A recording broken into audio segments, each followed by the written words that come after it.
பேசுகிறேன். Welcome to SK மோசா channel. என்னைக்காவது ராத்திரியில் நாய் குலைக்கும் போதும் அது ஏன் குலைக்குது, எதுக்காக குலைக்குதுன்ட்டு நீங்கள் யோசிச்சு பார்த்துருக்கீங்களா? இப்போ வெளியே போய் பார்த்துட்டீங்களா? அந்த மாதிரி ஒரு நிகழ்வு தான் நம்ம பார்க்க போகிறோம். வாங்க வீடியோக்குள்ள போகலாம்.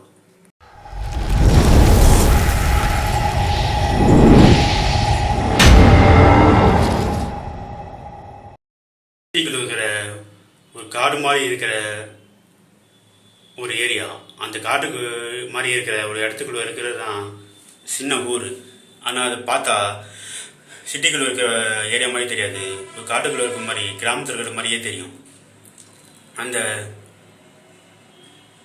ஏரியாவில் சில அமானுஷம் நடக்குது. அது சாதாரண அமானுஷம் நினச்சிட்டு அவங்க விட்டு நினச்சிருந்தாங்க. ஆனால் அதை விட பெரிய அமானுஷம் அங்கே இருக்குன்னு அவங்க தெரியாது. நைட் ஆனாவே அவங்க கதை பூட்டிட்டு உள்ளே இருப்பாங்க, வெளியே வர மாட்டாங்க. ஏன்னா ஏற்பட்ட நாயை கொலைக்குன்ட்டு சில அம்மானுஷம் இருக்குன்ட்டு பயந்து உள்ளே இருந்துருவாங்க. அதே சமயத்தில் நாய் அதிகமாக கொலைக்கிறதுனால வெளியும் வர மாட்டாங்க. அதே சமயத்தில் 12 மணிக்கு மேலே சில நாய் வீட்டை பார்த்தும் குலைக்கும். சில சமயம் எதையோ தொடச்சி ஓடுற மாதிரி கொஞ்சம் நாய் குலைச்சிட்டே ஓடும். அப்பயும் தொடக்க மாட்டாங்க. அப்படிதான் ஒரு நாள் நாய் கொலைக்குது அதிகமாக தாங்க முடியாம ஒரு வெளியே வந்து பார்க்குறாரு, என்னதான் நடக்குது அப்படின்ட்டு. பார்க்கும்போதுதான் அது இப்போ 2 மணி வெளியே வந்து பார்க்குறாரு. அந்த சமயத்தில் வீட்டை பார்த்துக்க நாய் குலைச்சிட்டு இருக்கு. அப்படி உத்து பார்க்குறாரு. அந்த சமயத்தில் நாய் இருக்கிற இடத்துல ஏதோ வித்தியாசமாக ஏதோ உருவம் இருக்கிற மாதிரி தெரியும் போதும் பக்கத்தில் கீழே இறங்கி போய் பார்க்க போகிறாரு. அந்த சமயத்தில் அவர் அரண்டு அடிச்சுட்டு கத்திக்கிட்டு வீட்டை விட்டு ஓடுறாரு. அதே சமயம் அந்த உருவம் நாயிடம் பக்கத்தில் கடைகளுக்கு பின்னாடி துரத்துது. அதுக்குள்ளே போய் வீட்டுக்குள்ளே போய் ஒளிஞ்சிடாது. இதை பக்கத்து வீட்டுக்காரங்களாம் ஜன்னல் வழியாக பார்த்துட்டு அரண்டு போகிறாங்க. அதே சமயத்தில் இது என்ன பிரச்சனை அடுத்த நாள் போய் காலையில் போய் தெரிஞ்சுக்கலான்னு பார்க்கும்போதும் அவர் தூங்கிடுறாங்க அப்படியே. அதே சமயத்தில் அடுத்த நாள் அங்கே போய் பார்க்கும்போதும் காய்ச்சலில் கிடக்கிறாரு. என்னென்னு விசாரிக்கும் போதும் விஷயம் சொல்கிறாரு. நைட்டு இறங்கி போய் பார்த்தேன். அந்த சமயத்தில் வீட்டு பார்த்து கொண்டு நாய் பின்னாடி ஏதோ சில உருவங்கள் இருக்குது. அந்த உருவங்கள் வந்து இப்போ இதுவரையும் யாரும் பார்க்காத அளவுக்கு ரொம்ப கொடூரமாக வித்தியாசமாக இருந்துச்சு. இந்த பூமியை சேர்ந்ததாக இருக்காது அப்படின்ட்டு சொல்கிறாரு. அதே சமயத்தில் ஹெவியான காய்ச்சல் இருக்கிறனால அவர் ஆஸ்பத்திரியில் சேர்த்துட்டு என்னென்னு விசாரிக்கலான்னு போகிறாங்க. ஆனால் அந்த ஏரியாவில் இருக்கிற கோயிலில் போய் விசாரிக்கும் போதும் அந்த மந்திரவாதி யாரை கண்டுபிடிக்க முடியல. அப்பா சொல்கிறாரு, இதுக்கு தனியான ஒரு மந்திரவாதியை நம்ம பார்த்தா தான் நம்ம கண்ணு என்னன்னு தெரிஞ்சுக்க முடியும் அப்படின்னு சொல்லிட்டு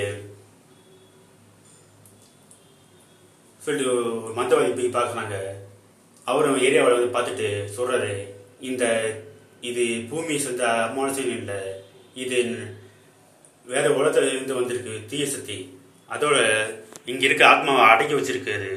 இதை என்னால் மட்டும் தனியாக செய்ய முடியாது, சில மற்ற வேலையும் சேர்ந்து தான் செய்ய முடியும் அப்படின்னு சொல்லிட்டு அவருக்கு தெரிஞ்ச கேரளாவில் இருக்கிற 2 மந்திரவாதிகளை வர சொல்கிறாரு.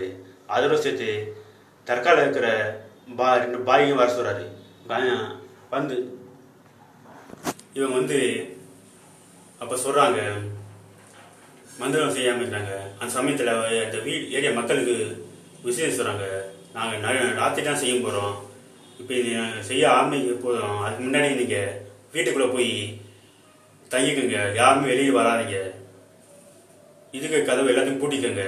அப்படி வெளியே வந்தீங்கன்னா உங்களுக்கு மரம் நிச்சயம்தான், வம்சமே அழிஞ்சு போயிட்டு அவங்க சொல்கிறாங்க. அவங்களும் சடங்கு வீட்டுக்குள்ளேயே இருக்காங்க. அந்த சமயத்தில் அவங்க மந்திரம் செய்ய நான் எல்லா பக்கமும் சுற்றி மந்திரம் செய்கிறாங்க.